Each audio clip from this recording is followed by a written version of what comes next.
Hello friends, आप सभी का हमारे इस यूट्यूब चैनल में स्वागत है। फ्रेंड्स, इस वीडियो में हम जो देखने वाले हैं वो है how to solve transportation problem in Excel. यानी एक्सेल में ट्रांसपोर्टेशन प्रॉब्लम को किस तरह से सॉल्व किया जा सकता है। तो सपोज कि हमारे पास इस तरह से ये एक ट्रांसपोर्टेशन प्रॉब्लम है जहाँ पे इसकी ओरिजिन्स हैं O1 O2 O3 and destination है D1 D2 D3 D4 D5। और ये इसकी डिमांड्स हैं, हर डेस्टिनेशन की डिमांड होंगी और हर ओरिजिन की अवेलेबिलिटी होगी। तो इसको हमें सॉल्व करना है। तो इसको सॉल्व करने के लिए पहले सबसे पहले याद रखना है ट्रांसपोर्टेशन जो प्रॉब्लम होगी वो यहाँ पे हमारे पास बैलेंस होनी चाहिए। ये ट्रांसपोर्टेशन प्रॉब्लम बैलेंस ही ली गई है हमने। ये हो गया, हमने कॉपी करके यहाँ पे पेस्ट कर लिया। तो सबसे पहले ये जो अंदर की एंट्रीज होंगी हमें उनको डिलीट कर देना है।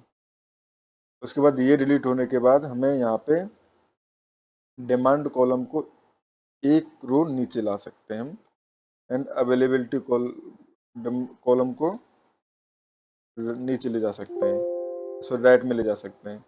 तो ये हम इसको राइट में ले गए। अब सबसे पहले हमें एक ऑब्जेक्टिव फंक्शन भी सेलेक्ट करना होगा कि ऑब्जेक्टिव फंक्शन क्या होना चाहिए।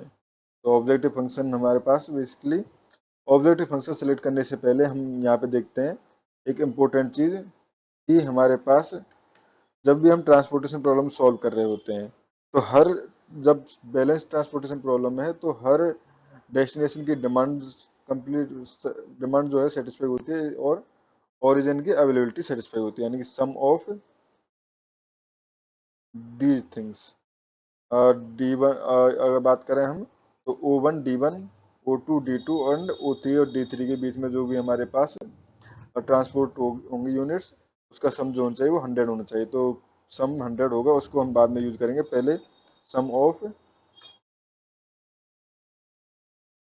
दीज थिंग्स, इसी तरह से बाकी को भी कॉपी पेस्ट कर लेंगे हम। इसी तरह से यहाँ पे सम ऑफ सभी अवेलेबिलिटी, इस तरह से यहाँ एंड यहाँ। अब फ्रेंड्स यहाँ पे हम एक ऑब्जेक्टिव फंक्शन डिफाइन करते हैं। सपोज कि ऑब्जेक्टिव फंक्शन हमारे पास बेसिकली ट्रांसपोर्टेशन प्रॉब्लम में ऑब्जेक्टिव फंक्शन क्या होता है, वो होता है हमारे पास, अगर हम बात करें C1 से और O1 से D1 तक डेस्टिनेशन तक जो कॉस्ट है वो C11 है। और यूनिट्स हैं, सपोज यहाँ पे जैसे 3 है तो C11.3 प्लस यहाँ से अगर O1 से D2 की बात करें तो C12 इंटू 2 प्लस इसी तरह से सभी का मल्टीप्लाई, करस्पॉन्डिंग का मल्टीप्लाई जो है वो हमारे पास मिनिमम होना चाहिए। तो उसके लिए पहले ऑब्जेक्टिव फंक्शन डिफाइन कर देते हैं। ऑब्जेक्टिव फंक्शन, ऑब्जेक्टिव फंक्शन हम यहाँ पे डिफाइन कर रहे हैं तो ये हो जाएगा some product, some and product किस किस का, ये, एंड साथ में ही हमें चाहिए इन एंट्रीज का सम एंड प्रोडक्ट। तो बेसिकली यहाँ पे जीरो आने का मतलब है कि अभी इसने इनकी एंट्रीज को जीरो लिया है। अब हम सॉल्वर का यूज करते हैं। तो सॉल्वर का यूज कर रहे हैं, ये हमने सॉल्वर को यूज किया। तो सॉल्वर के लिए सबसे पहले हमारे हमारे पास क्या होना चाहिए, ऑब्जेक्टिव फंक्शन को सेट करना होगा। सपोज ऑब्जेक्टिव फंक्शन ये है, क्योंकि जो सपोज नहीं, ये है ही ऑब्जेक्टिव फंक्शन, हमने यहीं पे डिफाइन किया है। अब जो ट्रांसपोर्टेशन प्रॉब्लम जो होती है वो मिनिमाइज टाइप की प्रॉब्लम होती है, तो यहाँ से मिनिमाइज टाइप की प्रॉब्लम को हमने ले लिया। अब हमें देखना है कि किन वेरिएबल्स को हम चेंज कर सकते हैं। तो उन जिन वेरिएबल्स को चेंज करके हमें सॉल्यूशन निकालना है उनको सेलेक्ट कर लेना है। तो सब यहाँ पे हमने इनको सेलेक्ट कर लिया, ये सेलेक्ट हो गया। अब हमें कंस्टेंट ऐड करने हैं, तो कंस्टेंट ऐड करते हैं हम यहाँ से। फर्स्ट कंस्टेंट ये जो है वो इक्वल टू होना चाहिए 100 के, ऐड। इसी तरह से ये सम जो होना चाहिए वो भी कितना होना चाहिए, 60 के इक्वल। इसी तरह से ये टर्म भी कितने होनी चाहिए, 40 के इक्वल। और ये 75 के इक्वल।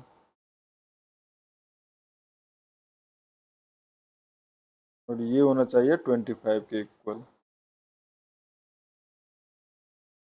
अब इसी तरह से ये हमारे पास डिमांड के लिए हो गया था, अब सप्लाई के लिए ऐड कर रहे हैं, तो सप्लाई के लिए ये हो जाएगा हमारे पास, ये होना चाहिए 75 के इक्वल। इस तरह से ये होना चाहिए ये होना चाहिए 150 के इक्वल, और ये होना चाहिए 75 के इक्वल। सारे हो गए, तो अब सब होने के बाद हम यहाँ पे ओके क्लिक कर देंगे। अब सारे, यहाँ पे हमने बाई मिस्टेक इनको लेस देन ले लिया, तो लेस देन नहीं लेना, हर किसी को इक्वल ही लेना है, तो इक्वल में चेंज कर देंगे। इसी तरह से इसको भी इक्वल में चेंज करना है।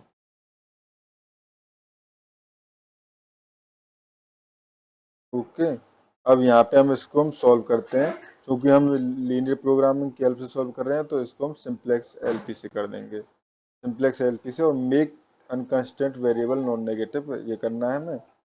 और जो अनकंस्टेंट वेरिएबल्स होंगे नॉन नेगेटिव करना है, ये हो गया। तो अब यहाँ से हम इसको सॉल्व कर देंगे, सॉल्व।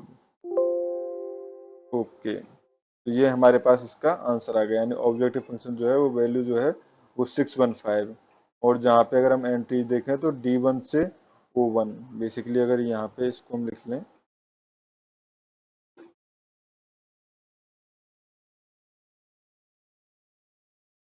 तो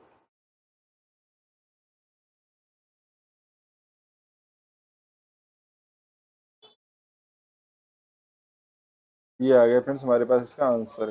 तो देखें तो D1 से O1 75, O1 से ही अगर हम D4 की बात करें तो 25, O1 से ही D5 75।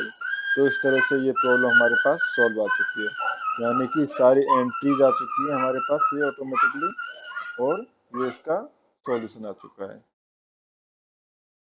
ऐसे ही और वीडियोज के लिए आप मेरे यूट्यूब चैनल से जुड़े रहिए। Thank you friends.